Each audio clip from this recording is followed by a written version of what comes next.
¿Qué tal? Bienvenidos a Futuro 360. Como siempre les queremos ofrecer hoy un fantástico programa que visita los distintos ámbitos de este planeta tan entretenido que nos ha tocado habitar en los marcos del medio ambiente, de la sociedad del futuro, la tecnología y tanto más. Hoy vamos a partir, de hecho, hablando de contaminación. ¿Qué problema este que nos hemos creado, el de la producción infinita de gases de efecto invernadero que calientan la atmósfera? Pues bien, uno de los grandes responsables de esto es este afán que tenemos los humanos por migrar y viajar a todas partes, y la industria aeronáutica lo sabe de sobra porque son uno de los grandes responsables de la emisión de gases de efecto invernadero a la atmósfera a través de la quema de los combustibles en los aviones. Es por eso que en este momento están, de hecho, buscando soluciones a través del desarrollo de nuevos combustibles verdes. Algunos usan hidrógeno, otros son biocombustibles. Y efectivamente quisimos ir a mirar en qué va este desarrollo. Futuro 360 tuvo el placer de viajar a Toulouse a saber cómo se está desarrollando esa industria, qué tan rápido y qué impacto podría tener sobre nuestro planeta. Veámoslo. El 26 de mayo de 2023 pasó a la historia como el día con mayor cantidad de aviones en el cielo, más de 22.000. Una cifra que no pasa desapercibida en la industria más contaminante del transporte, que representa entre el 2 y 3% de las emisiones globales de CO2. No vamos a dejar de volar. El tema es cuándo vamos a hacerlo en uno que no contamine.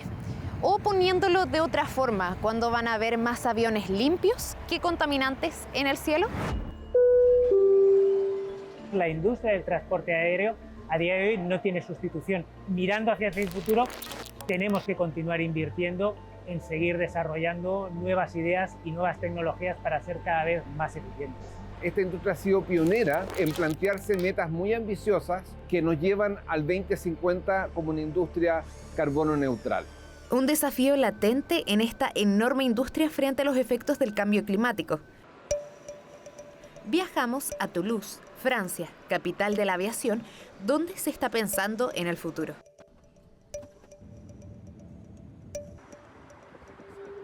Encontrar este tipo de detalles en Toulouse es algo muy común. Es conocida como la ciudad de la aviación. De hecho, aquí mismo se encuentra la fábrica de Airbus, en donde se construyen aviones, y pudimos conocer un poco más sobre su proceso de construcción. Mi nombre es Joaquín Toro, soy el Head of Marketing Sites trabajando para Airbus dentro del departamento de marketing, y nos vamos a dar una vuelta por parte de las instalaciones que tenemos aquí en Blagnac, en Toulouse. Lo que vamos a ver aquí en la línea de ensamblaje es la parte final de todo el proceso. Bienvenidos a la Airbus cuenta con casi la mitad de la flota a nivel mundial, con más de 10.500 aviones en operación. Por eso su rol hacia una transición sustentable es clave. Toda esta línea a día de hoy lo que están montando son aviones 320 Neo, una evolución de la familia 320 CEO, en la cual se instalaron nuevos motores de última generación, se revisó la aerodinámica del ala, se revisó la configuración de la cabina, y gracias a la combinación de todos esos elementos, por ejemplo, el 320 Neo frente a los aviones de previa generación ofrece unos ahorros de consumo de combustible de un 25%, y como resultado de eso, una disminución de las emisiones de CO2 de un 25%.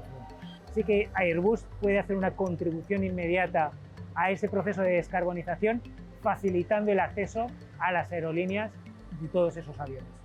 Es que hacer un cambio se hace cada vez más necesario. Una investigación realizada en Reino Unido muestra que, en comparación, hace 4 décadas las turbulencias han aumentado y continuarán avanzando a medida que el cambio climático siga acrecentándose. Esta es una problemática que la industria de la aviación tiene que resolver. ¿Y cómo planea hacerlo? A través de la tecnología. Ahora, un nuevo elemento está revolucionando la descarbonización en la industria. SAF es una tecnología lista para usarse. Es lo que llamamos soluciones directas, que significa que las puedes usar hoy en todos los aviones sin ninguna modificación. Cuando eres un pasajero no sientes ninguna diferencia, no sabes que se está ocupando SAF, y hoy puedes mezclarlo hasta un 50% con combustibles fósiles. La característica de estos combustibles es que en su origen capturaron todo el carbono que después va a ser emitido a la atmósfera al momento de utilizar el combustible en avión. Y por eso que es carbono neutral, porque a diferencia del combustible tradicional, cuando tú lo produces, capturas el carbono de la atmósfera, que es el beneficio ambiental que genera. Existen diferentes recetas para generar un combustible sostenible a aviación, desde desechos orgánicos y aceite usado de cocina hasta hidrógeno verde. Sin embargo, hoy lo máximo que se puede utilizar de SAF en un vuelo es un 50%, teniendo un potencial para reducir hasta un 80% de las emisiones de CO2 frente a un combustible tradicional. Algo así como un auto híbrido. Toda la cadena logística, la distribución y los aviones son exactamente lo mismo que estamos operando hoy día. Eso permite mezclarlo con el combustible actual, pero la verdad que hoy día, a la escala que se está produciendo, que es menos del 0,1%, es decir, de cada 1000 litros de combustible tradicional que se emplean, uno solamente es SAF, que no tiene demasiado sentido utilizarlo 100% SAF, sino que tiene más sentido combinarlo con el combustible y se termina empleando de igual forma en el avión. Un problema no menor. La producción de SAF no es suficiente para el mercado y en Latinoamérica está lejos de ser una realidad. En Sudamérica no se produce SAF, no hay fábricas de SAF. Entonces es imposible que lo usemos como combustible, porque la contaminación que significa transportar el SAF, en el fondo no sería viable que nosotros transportáramos SAF desde otras regiones, desde Norteamérica o desde Europa, para utilizarlo en Sudamérica. Estaríamos contribuyendo a emitir más emisiones en vez de contribuir a bajar las emisiones. Cuando nosotros miramos países como Brasil o Colombia, tienen enorme potencial de generar SAF con desechos de la agricultura. En particular en el caso de Brasil con desechos de la caña de azúcar. Solamente Brasil podría al 2030 producir el 30% de todo el SAF que se requiere a esa fecha a nivel mundial. Sin embargo, mientras no se cuente con las políticas públicas, con los marcos regulatorios, con los marcos tributarios, con los incentivos para que estos SAF se produzcan, todavía estamos a una distancia importante de poder materializar esa posibilidad. En el caso de Chile, Chile tiene oportunidades muy grandes vinculadas al hidrógeno verde, pero sin embargo esa es una solución que no va a estar disponible antes del año 2040 desde la opinión de distintos expertos. De momento en la región no existe una mesa en conjunto, pero sí a nivel nacional. En el año 2050 se van a necesitar más de 6.000 millones de litros de combustibles de aviación en el país y un porcentaje importante de estos debe ser SAF. En el corto plazo no vemos la disponibilidad de SAF en el país mientras no haya una decisión de inversión de un proyecto. Se requiere desde que se toma la decisión por lo menos de 6-7 años para tener la producción. Por lo tanto, los principales desafíos hoy son tomar las decisiones que permitan a los inversionistas tomar ese tipo de riesgo y avanzar con proyectos de SAF. Aún así, todos coinciden en que hacer el cambio es necesario. Es crear alianzas con proveedores de combustible y nuestros clientes para colaborar en los esfuerzos de descarbonización. La meta tiene que ver con la descarbonización de la industria y para eso el SAF juega un rol muy importante, pero hay un conjunto de otras soluciones complementarias que son absolutamente indispensables y que durante la primera década van a jugar un rol más importante que el SAF. Lo que hay es un proceso continuo de adaptación, de desarrollo y de investigación. Lo que yo creo que tenemos que retener es que al final nosotros lo que estamos facilitando a todo el mundo es la conexión. De momento pensar en un avión que ocupe SAF en un 100% es un sueño. Si bien ya se están haciendo pruebas, su valor es muy alto. Su costo de producción es de 4 o 5 veces mayor que el de los fósiles, pero el objetivo es claro, buscar nuevas tecnologías para tratar de llegar a la carbono neutralidad al 2050.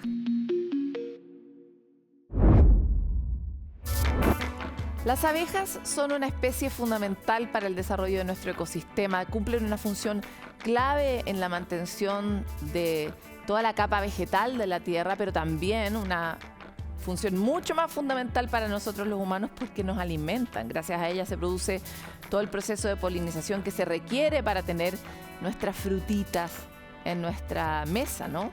La Universidad de Talca realizó un estudio que indica que justamente las torres de alta tensión o las torres de celular tienen otro impacto más en esta población de abejas que nos hemos dedicado definitivamente a aniquilar los humanos sobre la Tierra.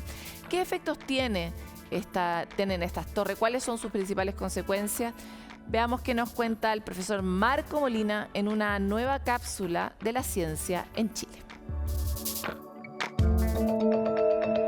Actualmente ya terminamos el estudio, en la cual consistía en evaluar cómo los campos electromagnéticos emitidos por distintos dispositivos, por ejemplo, líneas de alta tensión, las torres de electricidad, pero también las antenas celulares generan campos electromagnéticos. Estos campos electromagnéticos generan un factor de estrés en los polinizadores, por ejemplo, en este caso las abejas. Nos dimos cuenta que cuando sometemos de manera simulada a un campo electromagnético emitido por un solenoide, en algunos casos hay una mortalidad de las abejas. Por lo tanto, nosotros podríamos más o menos proyectar que muchos de los colmenas que hay cerca, de los núcleos de abejas que hay cerca de las torres de alta tensión, podrían sufrir mortalidad. Incluso también hemos demostrado que pierde la orientación y por lo tanto muchas abejas no podrían retornar a sus núcleos una vez que pasan por campos de electromagnéticos. Y disminuir el servicio de polinización. Por lo tanto, tiene un impacto bastante grande y negativo. Repercutirá en una disminución en los alimentos, por lo tanto pone en riesgo lo que es la seguridad alimentaria. Por lo tanto, si uno puede distanciar quizás un poco más cada una de las torres, al menos unos 20 metros más alto de lo que actualmente están, el campo electromagnético disminuye de tal forma que podría ser casi inocuo para la abeja en este caso, y por lo tanto el efecto negativo sobre su bioquímica no sería tal, y por lo tanto el efecto sobre los cultivos tampoco sería negativo.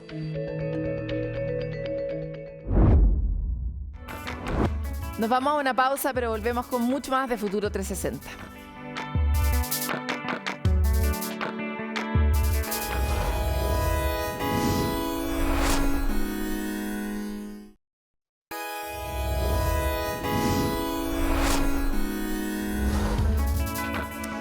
Sabemos que en los países desarrollados a los que nos queremos parecer existe este modelo de la triple hélice en la que la academia, el mundo público, pero también el mundo privado están fuertemente imbrincados y relacionados para poder hacer surgir los países.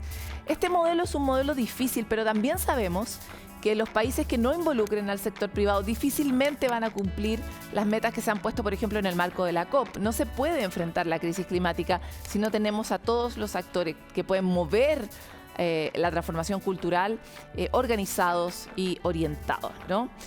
Muchas empresas están empezando a incorporar estos desafíos en sus estrategias de sostenibilidad y sustentabilidad y quisimos conocer algunas de ellas. Para eso, Camila Higuía y Macarena Morales se asociaron y realizaron el siguiente informe.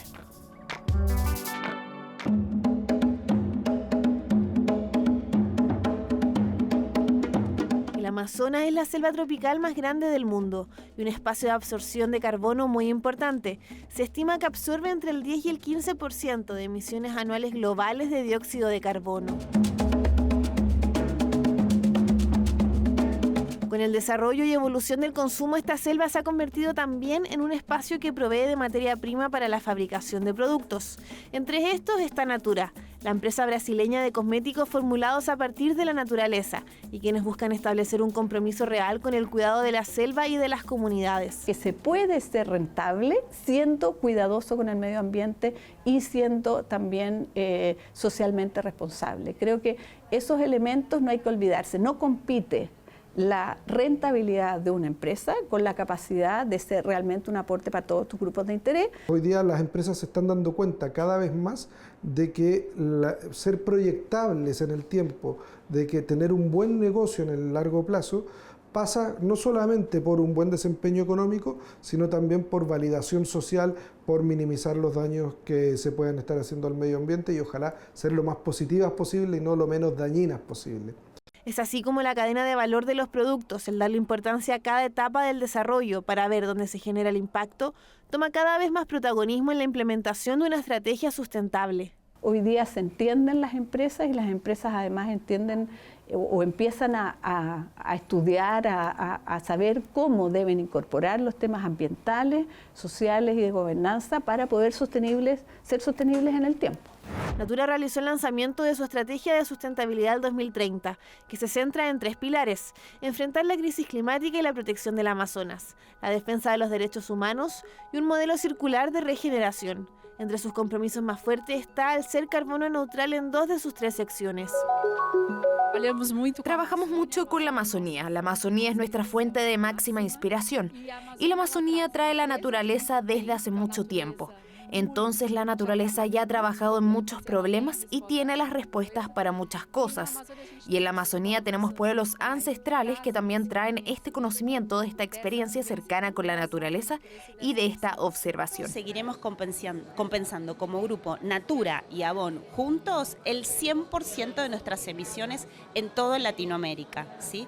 Y esta reducción, el 50% de los proyectos que vamos a hacer, va a tener una mirada muy fuerte en Amazonia, en la plataforma de Amazonia, para mejorar la renta de las comunidades y volver a invertir en uno de los biomas más importantes que tenemos y que maneja toda la humedad de Latinoamérica. Son objetivos desafiantes, objetivos que nos ilusionan volver a hacer.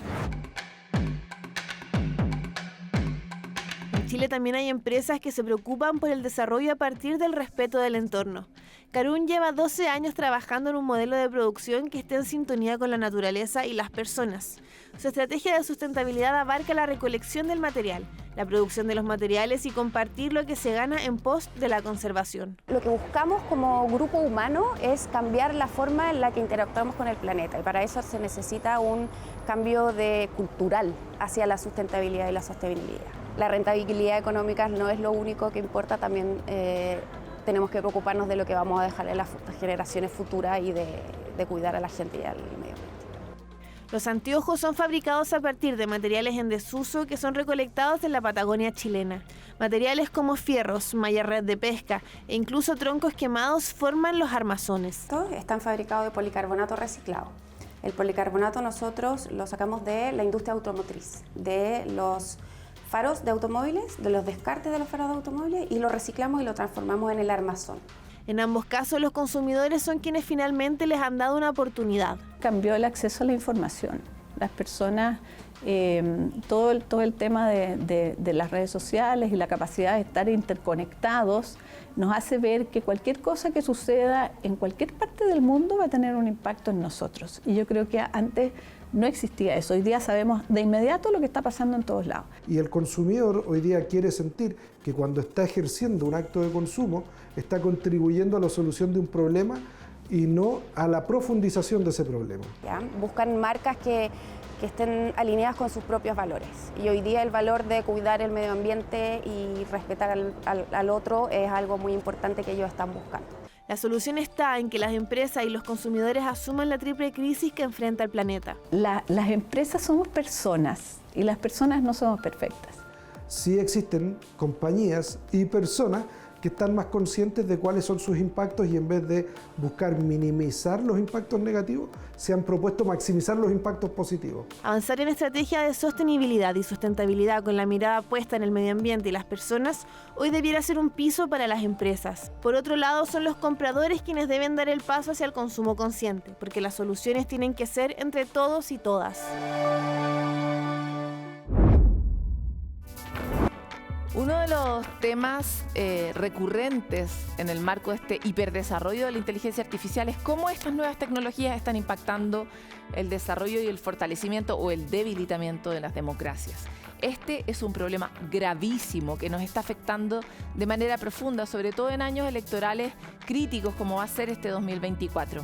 Sin embargo, hay expertos que plantean que la inteligencia artificial también podría ser un aliado para combatir estas mismas cosas que se han desarrollado. Fernando Aramayo, coordinador de programas y gestión institucional del Programa de Naciones Unidas para el Desarrollo en Bolivia, tiene una amplia experiencia en transformación constructiva de conflictos, diálogo y negociación, y se ha dedicado a reflexionar sobre este tema, cómo podríamos hacer a nuestra aliada a la inteligencia artificial si es que lo que queremos es cuidar la democracia. Los invito a revisar esta conversación que pudimos tener con él en el marco de Congreso Futuro y que ahora se estrena para ustedes de manera exclusiva. Bienvenido. Muchas gracias por el espacio y un saludo muy particular a todos quienes nos ven a través de CNN Chile. Quisiera partir, Fernando, sobre esta premisa que me parece original y una esperanza, que es: ¿crees tú realmente que la inteligencia artificial, que tanto sabemos cómo nos va a impactar para mal, puede construir un camino para bien en el fortalecimiento de la institucionalidad democrática?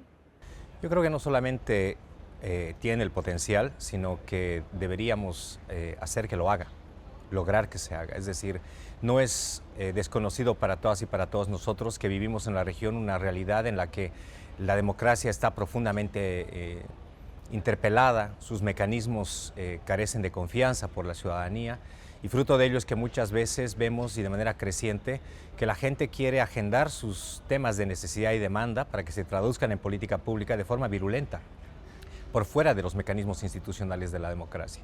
Por ejemplo, veamos la realidad en Latinoamérica, es decir, lo que le ha pasado a países como Bolivia, lo que ha estado sucediendo en Ecuador. No me refiero a este tiempo de violencia, sino en el tiempo previo. Lo que ha sucedido acá en Chile alrededor del proceso de la Convención Constituyente, por ejemplo. Es decir, lo que estamos viendo en la América Latina es que la gente se siente frustrada en tanto sus mecanismos de participación y representación no les funcionan. Y por eso también no terminamos de entender a veces por qué un día votan blanco y el otro día votan negro. Y uno dice, ¿pero qué pasa? ¿La gente no está actuando de forma racional? No, la gente lo que está es buscando respuestas y como no las consigue allá, las busca acá, ¿no? Y sobre todo en un contexto donde estamos actuando de manera sobreemocionalizada, detrás de causas, y donde las redes sociales son quienes nos están individualizando y evitando la posibilidad de construir una crítica colectiva, un pensamiento colectivo, naturalmente que esto tenemos que verlo en un sentido análogo. Esto es lo que debería desafiarnos a repensar la democracia a través de estos nuevos mecanismos de participación, de representación. Y precisamente inteligencia artificial, ciencia de datos son los que deberían permitirnos bajar estos niveles de emocionalidad, cargar de contenido a lo discursivo y a lo actuacional. Eso me parece muy original de tu planteamiento, porque todo lo que has descrito es uno de los impactos y de las externalidades que ha tenido justamente el desarrollo de las tecnologías, de las redes, y hoy día que se está viendo como acelerado y aumentado por la inteligencia artificial. ¿Por qué y cómo crees que uno podría utilizar la misma jeringa para otro remedio, no? Muy buena la figura que planteas, y además creo que en tu intervención inicial decías que en algún sentido la inteligencia artificial debería permitirnos rescatar la democracia, ¿no? Primero porque creo que tenemos que entender que las redes sociales, por ejemplo, la ciencia de datos, debería permitirnos comprender cuáles son las dinámicas sociales que se están dando, qué es lo que la gente le está demandando a la política pública, a los mecanismos de representación y participación. Hoy en día plantear, por ejemplo, una encuesta que te recoge data, por muy representativa que sea, no necesariamente te va a recoger la emocionalidad y lo que la gente quiere plantear como lo hace la red social. La encuesta tiene un catálogo de preguntas definidas, indaga a partir de lo que tú quieres averiguar y a veces te da los datos hasta 3 meses después de haber pasado el fenómeno. La realidad hoy en día es mucho más dinámica, ¿no? A los análisis de contexto y coyuntura no solamente hay que ponerle fecha, sino hora, porque el país, la sociedad, la situación cambia inmediatamente. Entonces, con esto me voy a tu pregunta y respondo puntualmente. 1, deberíamos entender, por ejemplo, que los procesos democratizadores y democratizantes, el dar acceso a minorías, que a veces por su poca posibilidad de ser agentes que tensionan al Estado, a los mecanismos de participación y representación, con el uso de redes, por ejemplo, con el uso de inteligencia artificial, podrían participar y agendar sus necesidades y demandas en la agenda de la política pública en general. 2, podríamos ver cuál es el ánimo social, para poder ver si ese ánimo social está alimentando los factores que tensionan o los factores que nos conectan. Porque entonces podríamos generar mecanismos de gobernanza anticipatoria para poder ver si el ánimo social es beligerante, si se están generando comunidades que se van alineando con encontrar salidas conflictivas, violentas, a temas que no se están atendiendo de la institucionalidad democrática y más bien desarrollar acción preventiva. Y 3, un elemento que es fundamental, podríamos evaluar el desempeño que tenemos de nuestros liderazgos, de nuestras instituciones, para poder ver cómo se están reproduciendo, cómo se están consumiendo en las redes sociales. Y esto también dar contenidos a los mecanismos de comunicación y control de confianza. Me surgen muchas cosas de lo que planteas y la primera de ellas es algo que uno ve, es que la democracia fue un sistema que podía ser una buena alternativa cuando éramos menos, ¿no? Y mientras más somos y mientras ese volumen empieza a generar conflictos en muchos niveles y complejidad en el fondo, a más complejidad parece ser menos útil. Entonces, por supuesto, probablemente estoy equivocada en todo lo que estoy diciendo, pero te lo planteo a ti sobre la base de lo que dices, porque esta capacidad de escucha que podría abrirnos la inteligencia artificial no será otro problema más sobre la mesa de la complejidad social que estamos viviendo hoy día. No, sin duda, es un muy buen punto el que planteas, pero así como la democracia, sus instrumentos y sus actores tuvieron que adecuarse cuando apareció la imprenta, imagínate tú, fue revolucionaria en la forma en la que ejercitamos desde representación, desde participación, desde la transferencia y la transmisión de, por ejemplo, propuesta, agendación de política pública. Las redes sociales reproducen esa impronta hoy en día. Entonces, tenemos que repensar efectivamente la democracia. No podemos, por ejemplo, vivir con partidos políticos y con mecanismos de participación y representación del siglo XX en una realidad del siglo XXI que tiene que empezar a pensar en la realidad del siglo XXII, ¿no? Entonces, eso que tú planteas es fundamental. La democracia hoy en día tiene que actualizarse como todos nosotros. Tú te has tenido que actualizar a la aparición de los smartphones, yo también lo tuve que hacer. Hemos tenido que actualizarnos al uso de las redes sociales, nos negábamos al principio, pero tenemos que reeducarnos por lo tanto, así como nos tenemos que reeducar para el uso de la digital era, digamos, que vivimos hoy día. Tenemos que reeducarnos también para poder ver cómo vivimos en democracia y la democracia cómo responde a los desafíos del tiempo actual, donde las delimitaciones que hemos tenido hasta el tiempo previo ya son imaginarias, ya son irreales, es decir, los mecanismos de transparencia, de la accountability, de la participación, de la agendación de política pública. Hoy en día los jóvenes están viendo cómo funciona la democracia en otros contextos, cómo se están atendiendo agendas desde tan complejas como el cambio climático, como el tema relacionado a los derechos, etcétera, etcétera, en otros contextos, y sus referentes ya no son el discurso tradicional de a veces el político que te entusiasmaba a ti, que me entusiasmaba a mí, que lo esperábamos en la palestra, que lo escuchábamos en la radio, que queríamos verlo en la televisión. No, acá bajamos el discurso en el TikTok, acá estamos comparando los discursos de un líder en un continente diferente al nuestro. Estos son los desafíos de la democracia. Y si la democracia no atiende estos desafíos y nosotros no le pedimos a la democracia que levante sus estándares y se transforme, va a perder completamente vigencia y veremos a ver qué viene, ¿no? Hay un tema de lo que tú planteabas también en la primera pregunta, que es cómo utilizamos la enorme capacidad que sí tiene la inteligencia artificial para monitorear procesos en tiempo real, para poder conectarnos con esas necesidades en tiempo real que están ocurriendo dentro de la ciudadanía, y realmente se puede hacer, sabemos. Ahora, hay una cosa que está a la base de esta torta, ¿no?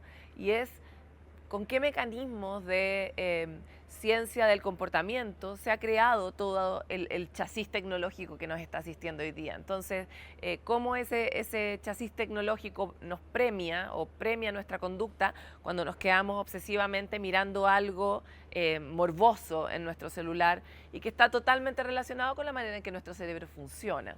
Entonces, hay una bomba que desarmar en lo profundo para que eso que tú dices realmente sea una temperatura confiable, porque ¿qué nos dice que ese movimiento que estamos viendo social en tiempo real no es también fruto del mismo mecanismo de generación de intensidad, de polarización, de enervar a las multitudes, ¿no?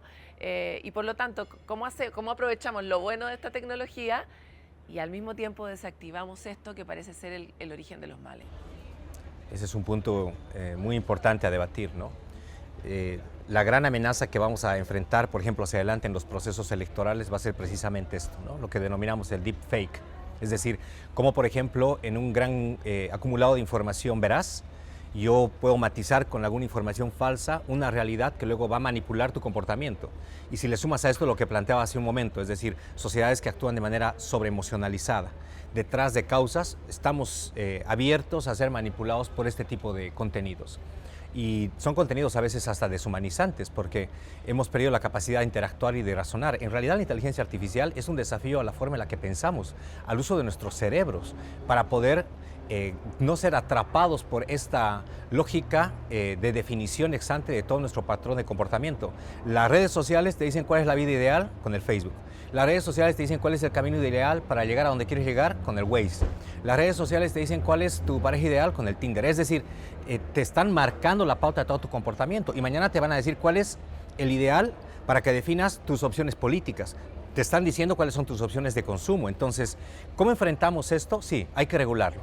Tenemos que educarnos. Tenemos que tener la capacidad entonces de procesar de mejor manera la información, tener puntos de verificación.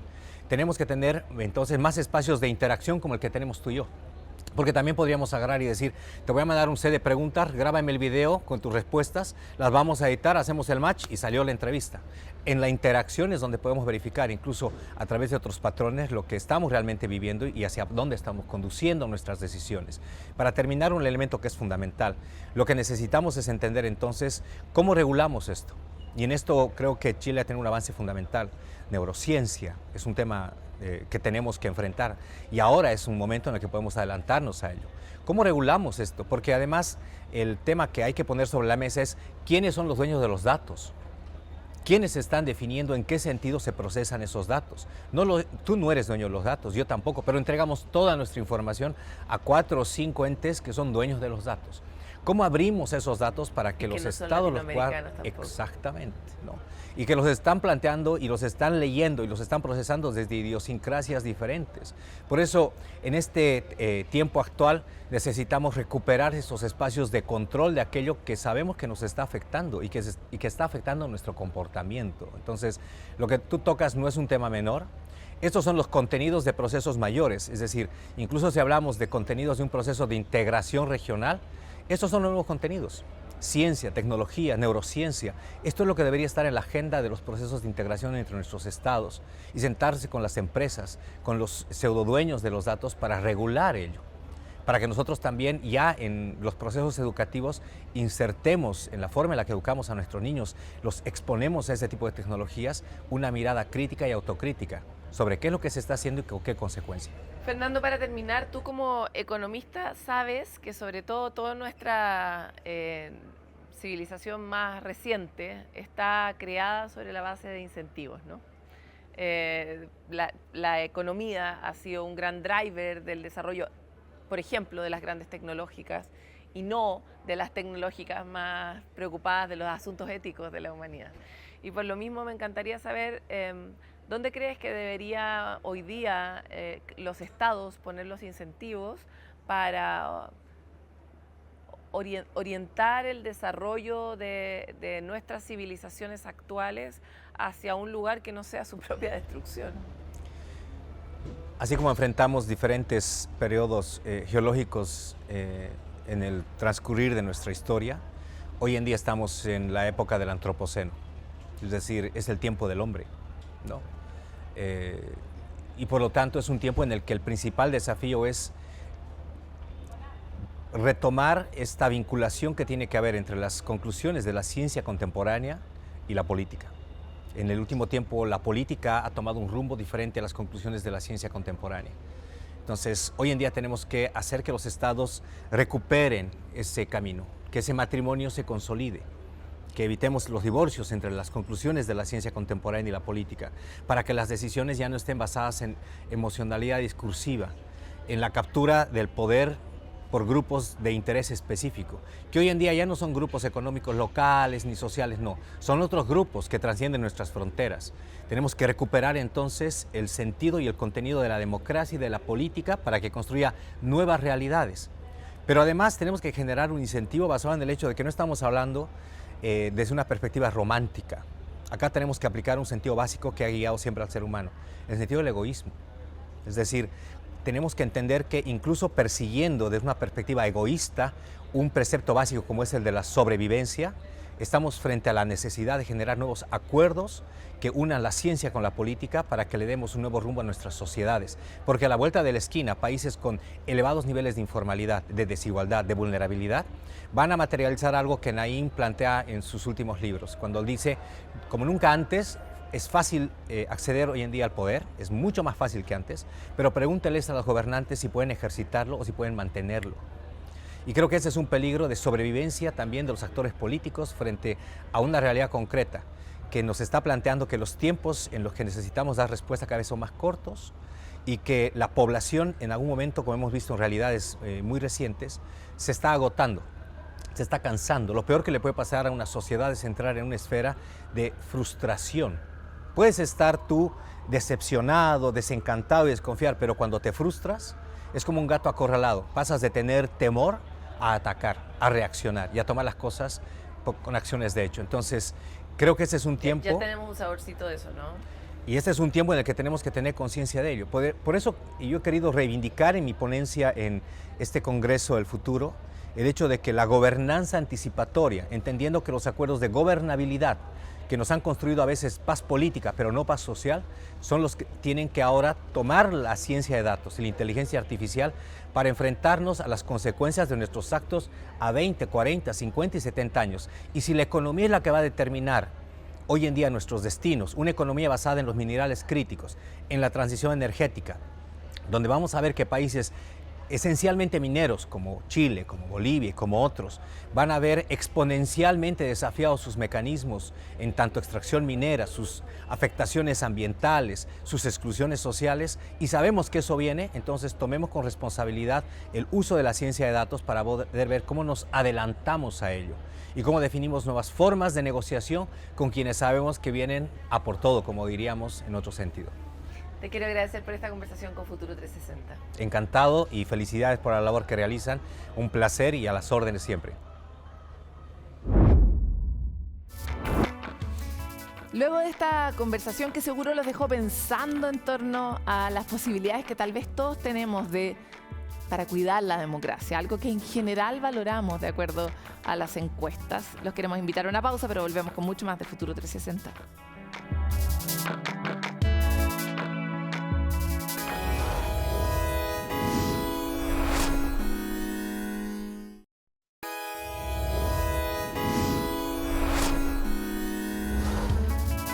Llega ahora nuestra sección de Chile Científico, donde viajamos a lo largo de nuestro país para conocer el trabajo de estudiantes que desarrollaron un novedoso agricultor artificial que busca ser la mano derecha de los pequeños productores agrícolas en nuestro país. Una innovación que los va a llevar a representar a Chile en Alemania en el concurso Explore, el más importante en este rubro. Actualmente la juventud que vive en el campo está buscando más que nada hacer vida en las ciudades. Entonces el campo se está quedando como sin mano de obra, sin trabajadores, sin jóvenes. Y la población cada vez que se está quedando en los campos cada vez se está envejeciendo más, no pueden hacer ciertas tareas. El robot llega a ayudar a estas personas a distinguir, por ejemplo, cuando hay alguna enfermedad en los cultivos, cuando ya están listos para recolectar lo que se cultiva. Mira, primero hay que reconocer que este proyecto nace a partir de los alumnos o de alumnos que viven en el campo, que están relacionados con el mundo agrario y que mostraron algún interés en la electricidad, la electrónica y la automatización. Agrobot es una máquina que reúne lo mejor de un tractor con una máquina CNC. El punto aquí central es ubicar una serie de cámaras que tienen la capacidad de visualizar por distintos puntos de observación un cultivo. También incluye tarjetas de desarrollo que pueden hacer una transmisión directa hacia el procesador industrial. Me siento muy orgullosa de haber participado en este proyecto. Es más fácil comprender cómo funciona todo lo que es la inteligencia artificial, sus aplicaciones, el desarrollo paso a paso que va teniendo un proyecto. Y para seguir en esa tecla de los robots que están a nuestro servicio, acá son robots que ordeñan y ayudan a distribuir el alimento a las vacas. Es parte de una tecnología que está utilizando hoy día el sector de producción agropecuaria en el sur de Chile y que evidencia como una industria que solo en octubre produjo más de 700.000 litros de leche. Se pone al día con algunas de las innovaciones a los procesos productivos que buscan efectivamente el bienestar animal. Camila Guía viajó hasta la región de los lagos y a continuación podemos ver los detalles en este reportaje.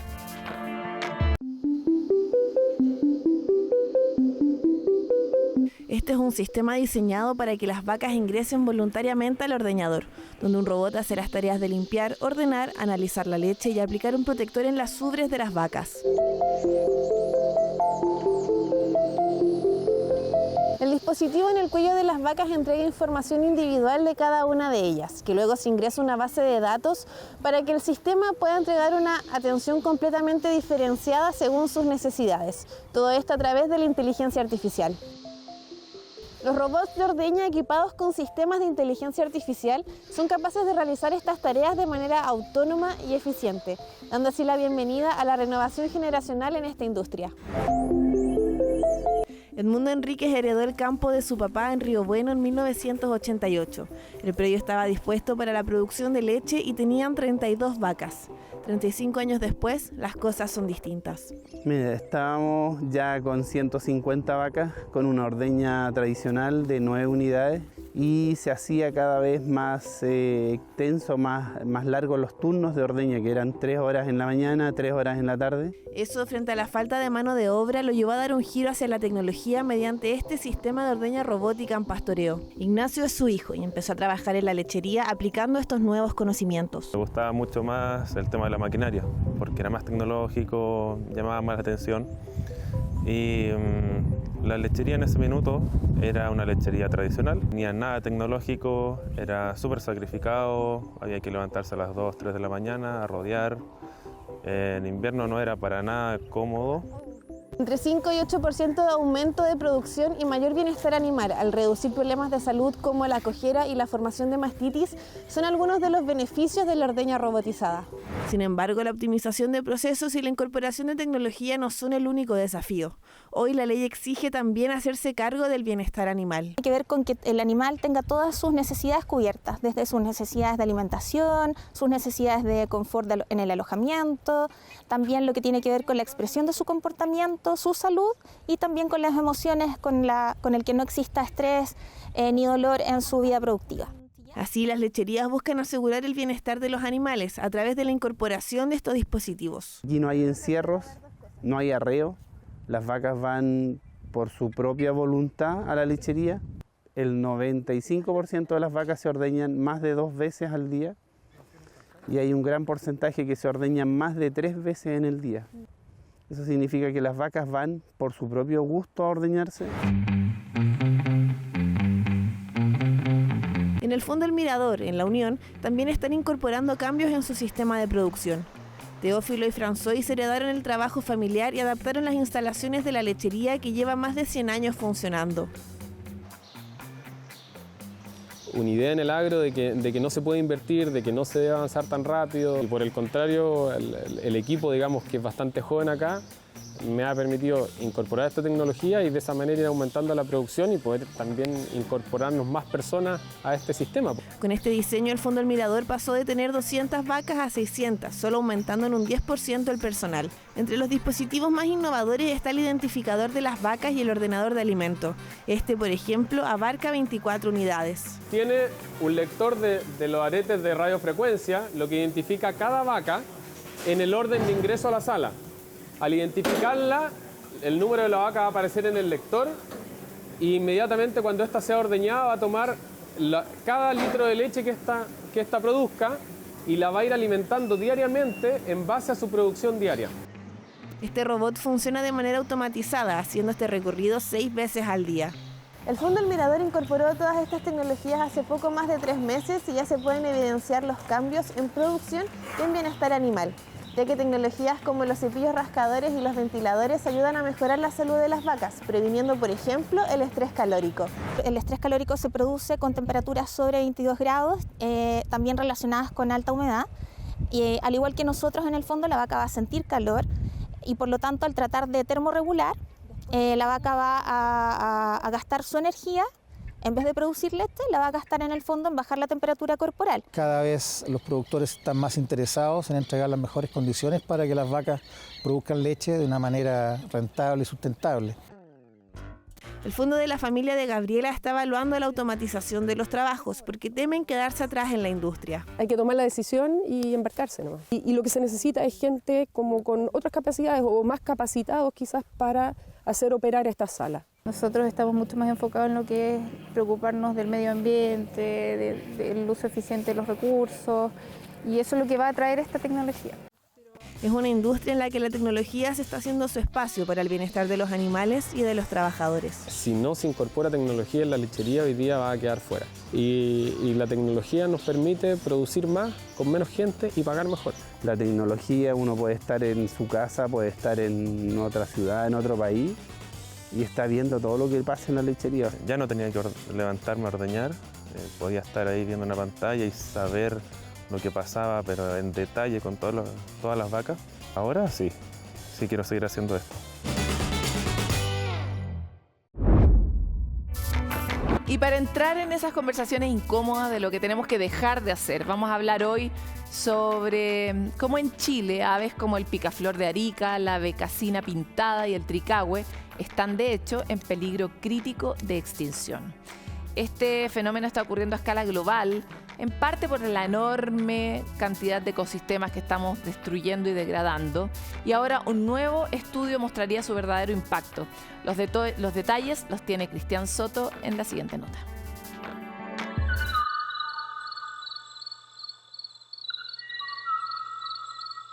Este es el último registro conocido del canto de un o'o de Cahuaji, una llamada de apareamiento que nunca tuvo respuesta.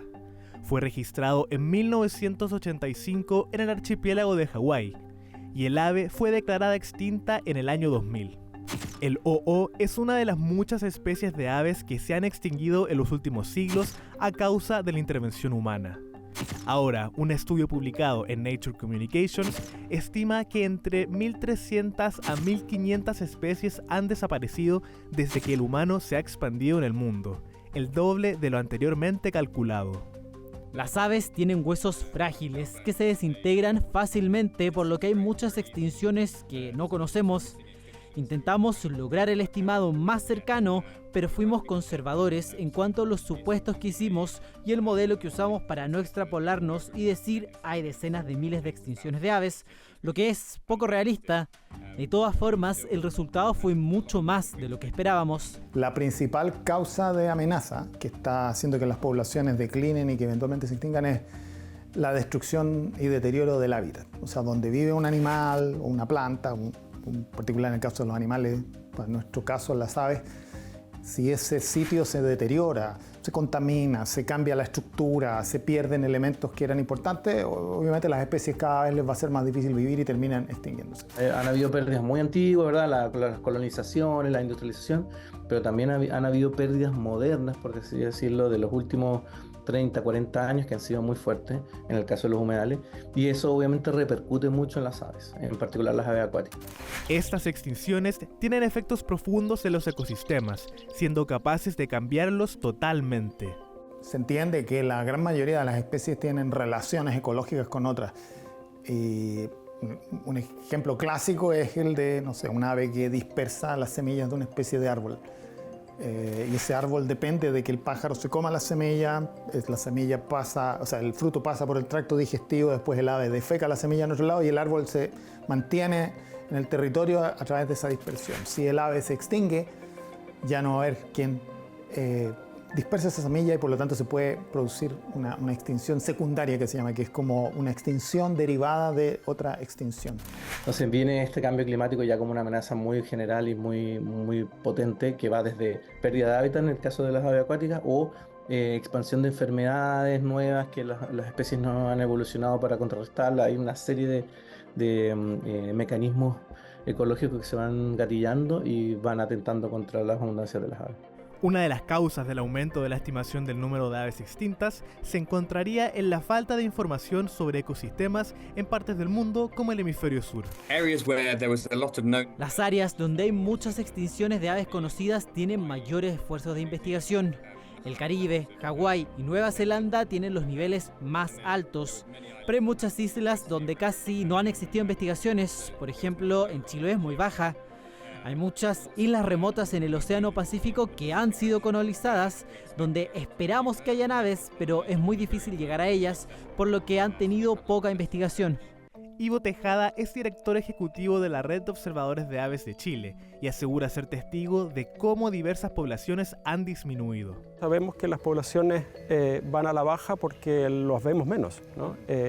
Un caso claro es la becasina pintada, por ejemplo, que es una especie que normalmente se encontraba regularmente en los humedales de Lampa y hoy en día, en los últimos años, es prácticamente imposible verla, ¿no? Aparte de la intervención y modificación de hábitats, hay un factor de riesgo importante en nuestro país: Se trata de las especies invasoras y los perros asilvestrados. O sea, de todas aquellas especies que nosotros los seres humanos hemos movido de un lugar del planeta a otro por intereses propios o a veces por casualidad. Todas esas especies han contribuido a generar una alta tasa de extinción de especies y en particular muchas especies de aves se han extinguido. Y en Tierra del Fuego tenemos mucha fauna introducida, uno de ellos es el zorro gris. Ya nosotros tenemos un zorro nativo que está desplazado hacia el sur por el tema de la competencia por territorio entre estos dos zorros, y empezamos a tener problemas con el zorro en el año 2018. Y se vio muy disminuida la población tanto de adultos como polluelos, porque sobrevivían, si es que el 10% de los polluelos que nacían en el verano, de esta intervención del zorro en el invierno. Es aquí donde los esfuerzos de conservación se vuelven claves para mantener las poblaciones estables. Un ejemplo de esto es la disminución de contaminación lumínica en lugares donde vive la golondrina de mar, especie que vive en las costas pero tiene su nidificación en el desierto de Atacama. Se dictó una nueva norma de emisión de contaminación lumínica que incluye estándares bastante estrictos para las zonas prioritarias para estas especies de aves marinas, ¿no? Y eso implica que hay un desafío enorme de implementación. Hay sectores que van a tener que cambiar sus luces, o que las nuevas luces van a tener un estándar mucho más alto, de forma que no impacten en estas aves, ¿no? Otra iniciativa está ocurriendo en Bahía Inútil, en Tierra del Fuego. Esta tiene como el objetivo la preservación de una de las pocas colonias de pingüino rey en todo el mundo.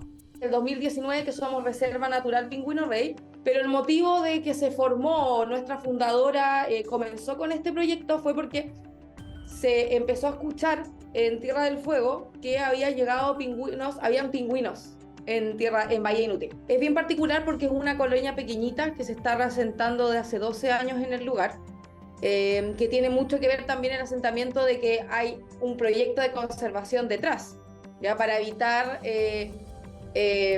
la acción de uno de los depredadores más grandes, que es el mismo humano. En junio de 2023 se publicó la Estrategia Nacional de Conservación de Aves por parte del Ministerio del Medio Ambiente, la que busca impulsar y complementar esfuerzos de conservación para ayudar y evitar la extinción de especies endémicas chilenas, como el picaflor de Arica, la beca encina pintada y el tricahue. Iniciativas necesarias para animales amenazados, tanto en su supervivencia como evolución.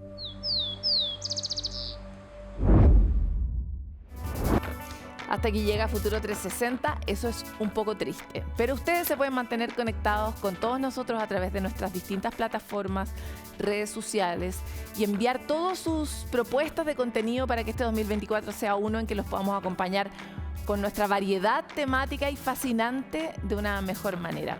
Nos vemos muy pronto en otro capítulo de Futuro 360.